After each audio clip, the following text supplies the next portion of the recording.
Siege right now is the most popular it's been in years. So there's many different types of Siege players, which is why in today's video I'll be going over 10 types of Siege players and how to counter them. The first and most common Siege player is actually the rushing attacker. These are your Ash rushers, your Yana rushers, the occasional Blitz player, which we'll talk about later, but mainly people who are just running into the building after having a cutoff drone in the prep phase to make sure that no one is roaming where they're rushing, and then just running into sight. These players are especially annoying to deal with in the early game, like round 1 and 2, when you don't really know if they're going to rush or not, so you don't really expect it. But also, if you know that you have worse aim than them, maybe they're even cheating, which is something we'll talk about later, they can be excruciatingly painful to deal with. So, how do you counter somebody that is rushing as an attacker? Well, the easiest way to counter them is with traps, obviously. But a lot of these players are good, especially if they're rushing. They have the confidence of a good player, which means a lot of the times they'll even see traps. So if traps aren't really working out for you, then just stop roaming.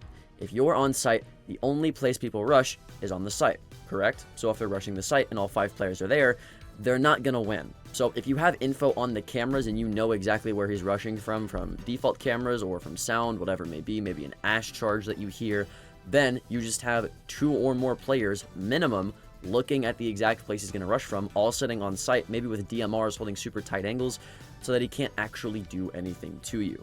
The issue with going against somebody that's rushing is a lot of the times they'll pick off a roamer, they'll pick off somebody on their way to site, and then now it's like a 1v2 on site, which is easy for them if they're a good player. But if you're all on site and you're heavily using utility, holding long tight angles with DMRs on 8 cogs, and you have info on them, they're not going to be able to do anything unless they're just brain dead. Now, we talked about a lot of the times that people who are rushing will bring shields, which brings me into my second type of Siege player, the shield player. I consider myself to be a shield player as I play Monty a lot, and these are the most noticeable counters that I've noticed when going up against a team that is trying to counter me. Number 1, Legion. I will say Legion's pretty easy to deal with. All you have to do is walk in a mine, back out, pull it out, and then walk back in. It doesn't really do anything to you, especially if you're backing out the second the mine hits you. All it really does is waste time. Other trap operators might be a good idea, but a good shield player is just going to see that and not get hit by the traps. But an even better way to counter shield operators that isn't a trap operator is actually Tachanka. Tachanka's fire will actually activate suppression on the shields. If you don't know what suppression is, suppression means that if there's enough damage done to a shield, the shield player cannot sprint at you. And Tachanka's fire activates suppression, meaning he can't sprint at you, but because he's also slowed, he's going to be slowed inside of a fire. Now, the reason that Tachanka is better than Smoke or let's say a Goyo is because you have so many different canisters that you can shoot at people. So if a Monty rushes one place, you use 2 or 3 canisters there, and then he rotates, you then have canisters for there. If you shoot fire at him and he runs away or runs towards you, you have more fire that you can shoot, making it to where if he backs up or goes forward, either way he's in flames and slowed down, which just makes it 30 times easier for you to be able to counter the shield. If you don't really want to play Tachanka though, which I completely understand, then another good shield counter is actually Oryx. The issue is that a lot of Oryx players don't know how to use his dash, so they end up missing the dash, and the Monty just watches them dash and bumps into them for free. The only way that Oryx dashing can actually work is if you sneak attack them from behind and they don't know you're coming, or if you do it in a tight hallway or a tight space like rafters on Clubhouse. That way, there's a very, very low chance that you miss your dash, so that way you can actually get usefulness out of Oryx. The final way to counter shield players is just by shooting the shield. Like I said, suppression exists. All you have to do is deal 30 damage to a shield, and then now they can't sprint at you. So if you want to be able to counter shields, just shoot at them, then melee their shield, and then you'll get a free kill a lot of the times. If it's a Monty that's fully extended, then just shoot at them, back up, shoot at them, back up, maybe try to kill the people behind them, and then melee them once they unextend in your face. But it's pretty easy to counter shield operators if you just use suppression to its fullest ability. So once you learn how to do that, it can actually be pretty easy to counter shields. People that are way less easy to counter though are aggressive defenders. This is pretty much the opposite side of the coin of the rushing attacker that we talked about earlier, just on the defensive side. The aggressive defender typically will spawn peek every round, maybe even do some runouts, whatever it may be. Now, the best way that I've found that you can counter aggressive defenders is just baiting their aggression. This even goes for attack as well. All you have to do to counter aggressive players in general, but especially on the defense, is just baiting their aggression. For example, if you know they're spawn peeking a lot, that means the next time you spawn in, they're probably going to spawn peek, which means all you have to do is spawn in. and then check all the common spawn peaks by quick peeking. Once you see them, you change the level at which you're standing, and then you pre-fire. It's pretty easy to do. If they're running out a bunch, all you have to do is sit and spawn, wait for them to run out, wait for them to run back in, then you run out of spawn and hold the angle because they're probably going to run out again. You can also bring Nomad for this. You can play Osa, so if they swing you, you can swing them back and get a free kill. There's a lot of different ways that you can counter people who are just being way too over-aggressive for their own good. Claymores as well are a great idea. One thing that I also know is a lot of aggressive players typically are cheating, which is why they're being aggressive, and one thing that can stop people who are over-swinging is guns that do one-shot damage. This being the Boss G on Dokkaebi. This might seem like a really weird tip, but the best way that I've found that you can actually counter people who are overly swinging you, whether it be over aggressive defenders, wall hackers, attackers, whatever it might be, is just by running the Boss G. The Boss G will one-shot people from a good amount of distance away, meaning that if you at least just land one singular bullet onto their body, you will down them, and then finishing them off if they're outside is very, very easy to do.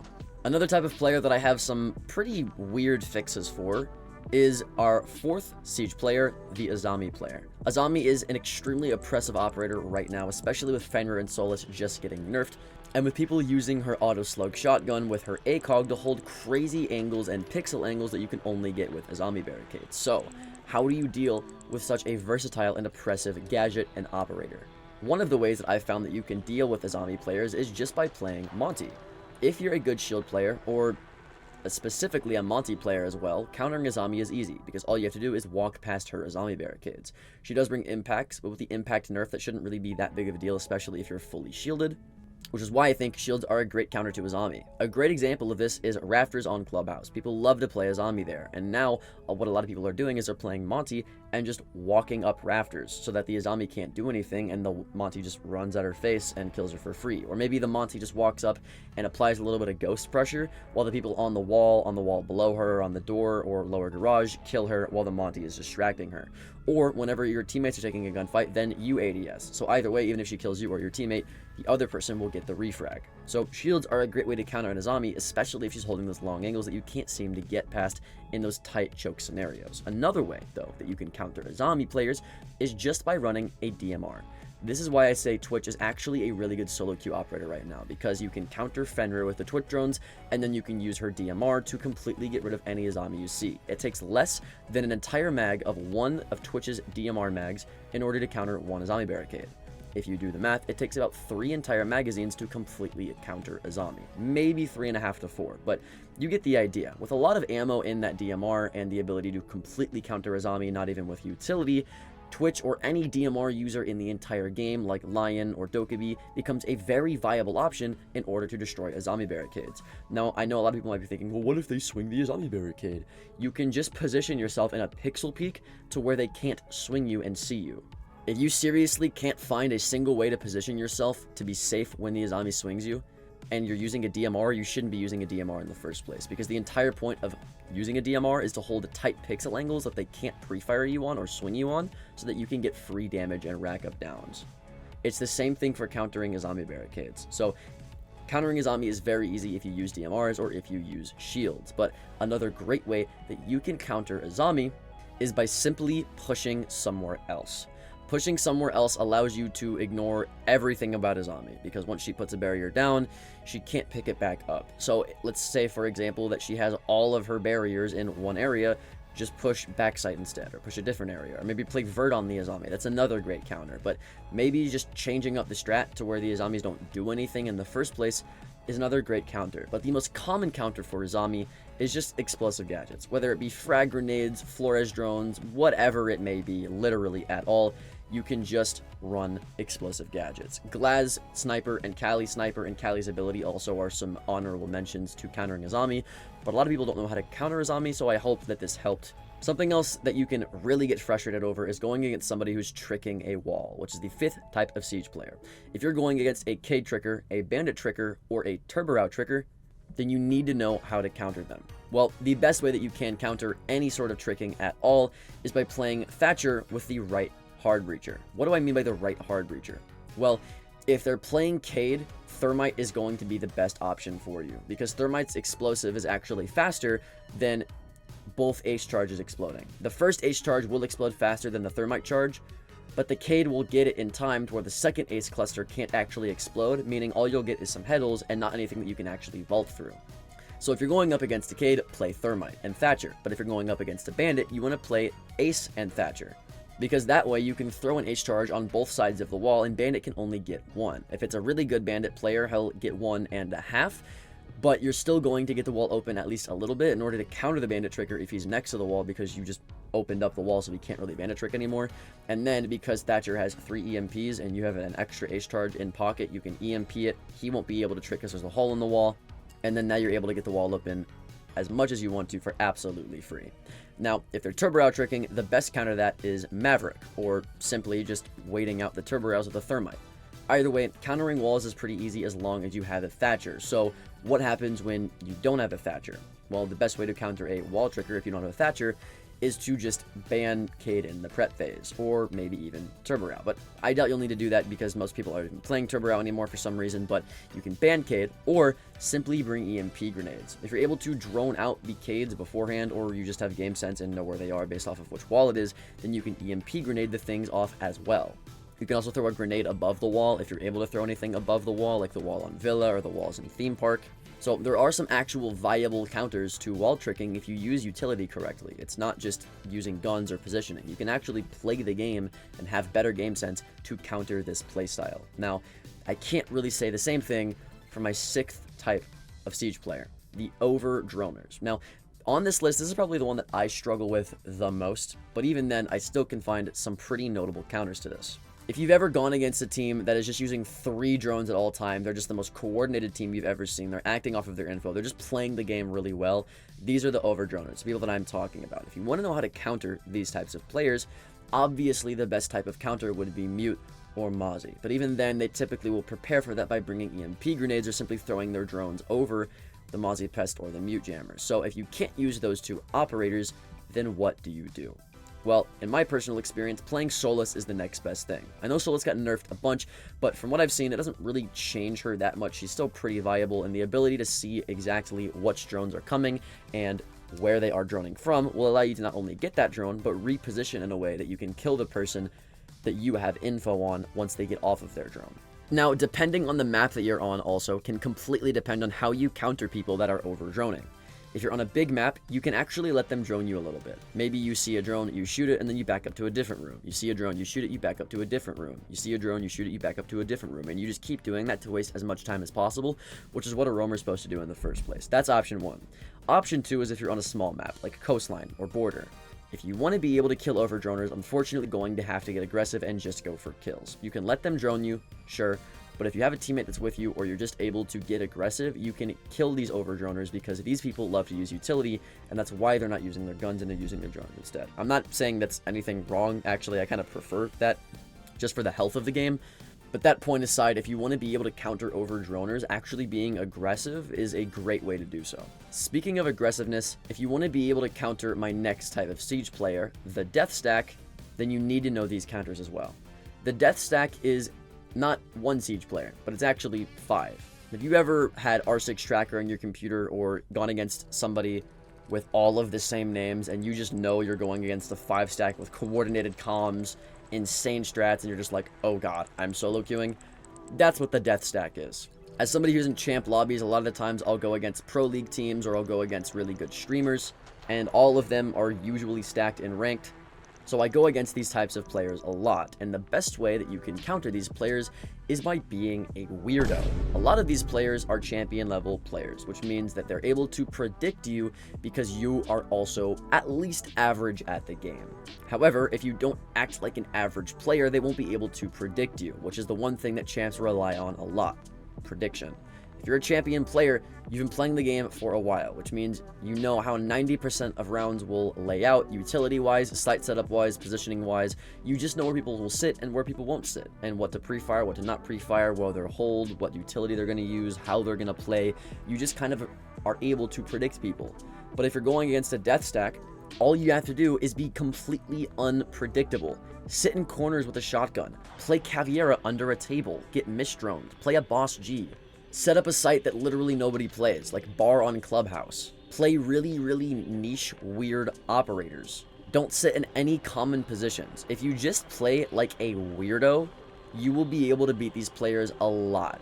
Now, I will say, because these players have comms, going for multi-kills is something that you really shouldn't do, because if you kill one person, they're going to call it out, and then you're going to get refragged. So in my personal opinion, I actually recommend just getting a kill and leaving and ratting in a different corner and constantly ratting in different corners and doing weird stuff constantly and changing what you're doing all the time, because you will be the most unpredictable player they've ever met. And because champion players rely on predicting as much as possible to win, you will beat these players 9 times out of 10, I promise you. Now, if you thought that entire death stacks of Pro League players were hard to beat, this next type of Siege player is even harder, and that is the cheater. Now, depending on the type of cheats that these players have, will make it completely different on how you counter them. If it's somebody that you're not sure is really cheating, you kind of think they're just walling because of their KD or how they're acting, then at that point, I actually recommend running shotguns and swinging them, because they don't have any good reaction time, and, you know, it's swing or be swung because of servers. Or playing DMRs and holding long angles. If you can hold really tight, long pixel angles, even if they know where you are, the angle is so tight that a lot of the times they don't have the aim in order to pre-fire and kill you anyways, while you're able to do the exact same to them. Now, if it's a type of player that has like just the most blatant hacks you've ever seen, soft aimbot, spin botting, shooting through entire solid surfaces, whatever it may be, then there is actually a counter that you can do to avoid that. First of all, make sure that you're reporting them, and if these guys are on your team, make sure that you're team killing them. But in all seriousness, the one thing you need to do is play Osa and Nomad. Find a point on the map where you only have an entrance and an exit, somewhere like the tunnel on Bank. That way they can only push you from 2 different places. Then what you're going to do is have Nomad air jab both of the entrances, so that if they run at you, which they're probably going to do because they're just hard cheating, they get air jabbed.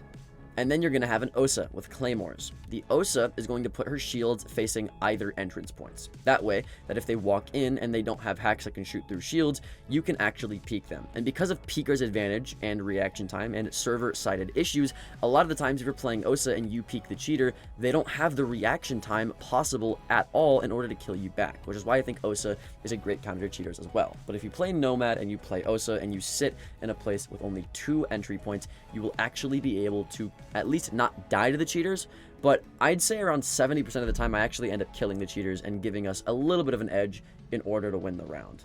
Osa also can bring claymores, so if the air jabs don't end up working out, you can melee your own Osa shields and put a claymore behind them so they can't see the claymores, so when they vault over your Osa shields after killing you, they at least die. But this method has proven actually very, very useful in a lot of my games, so I definitely recommend you try it if you're going against a cheater. Now, again, one of the things that I mentioned if you're going against a wall hacking cheater is playing DMRs, and I've mentioned DMRs a lot, which is why my next type of Siege player is the DMR player. This is a really high elo type of player that you'll see, so if you're in lower elo, you can skip this one. But for my higher players out there who just hate going against people who are holding angles with DMRs, this is how you counter it. DMR players typically will hold angles that are very, very long angles, because most DMRs, you only have to get 2 shots to the body in order to get a kill, which means if they hold a tight angle, they just have to click twice and the enemy is dead. Because it's a DMR, it's also a semi-automatic weapon, meaning they can't take close gunfights well, and their flicks won't be reliable because it's not an automatic weapon. You can use this to your advantage. If you know that they're playing DMRs and holding angles, 1, don't push the angle. If you do, push it with a shield or with flash grenades. 2, get up close and personal with them. If they're running a DMR, chances are they're also running an ACOG on that DMR, and ACOGs really suck to use if there's a guy point blank in your face. So run SMGs, run a shotgun, run a shield, get in the person's face, flank them, don't go to their angle. Whatever you do, do not go to their angle, and just play as close as possible and use flash grenades, and you can counter DMR players pretty easily, especially if you know that there's just that one guy that plays a Rooney every round that's just slamming you. Like, you can pretty easily counter him with stuns, flashes, shields, close range players, whatever it may be. But in order to be close range, you actually have to be using a shotgun if you want to get those 1 pumps in the first place, and this is another player that's actually pretty difficult to deal with, which is why my 10th and final Siege player is the shotgun player. The shotgun player is somebody who's really hard to counter, because if you're near them, they can easily swing and win the gunfight. And because of, like I said again, server-sided advantage and peeker's advantage, whatever you want to call it, The shotgun player will win every single time because you don't have the reaction time to shoot him before he sees you and shoots you with a shotgun. So how do you counter the shotgun player? Well, it's actually the exact opposite of how you would counter a DMR player. You want to counter a DMR player with close range, counter a shotgun with long range. For example, if you know that there's a guy around the corner with a shotgun and you can't do anything but get close to him in order to win, then don't push there. Or maybe bait out some shotgun shots and wait for him to reload and then shoot him. Instead of doing that though, just bring flash grenades. You flash him, swing him, easy. Although I will say, when shotgun players get flashed, sometimes they'll just randomly shoot shotgun shots to hope to get a kill, so make sure you bait at least that part out first, and then flash them again and go in for a kill once they're out of ammo. A lot of shotgun players too only have SMGs for their secondary options, which means taking long-range gunfights with them is an even better option than if they just had a shotgun and no SMG. So, like I said, the best way that you can counter shotgun players is by taking long angles, but surprisingly, depending on the shotgun, running shields can also be a viable counter. If they have a fast-paced shotgun, like Kapkan shotgun or Ellis shotgun, this isn't really going to work, because they can activate suppression very quickly on you and make you completely useless. But if they have a shotgun player that has a really slow shotgun, like Doc shotgun, the SAS shotgun, or things of that nature, then running shields is actually pretty viable. But it all depends on the shotgun, which you can hear in the prep phase if they're setting up sight. But with that out of the way, my name's Alka, check out this next video, and I hope we'll see you there. Later.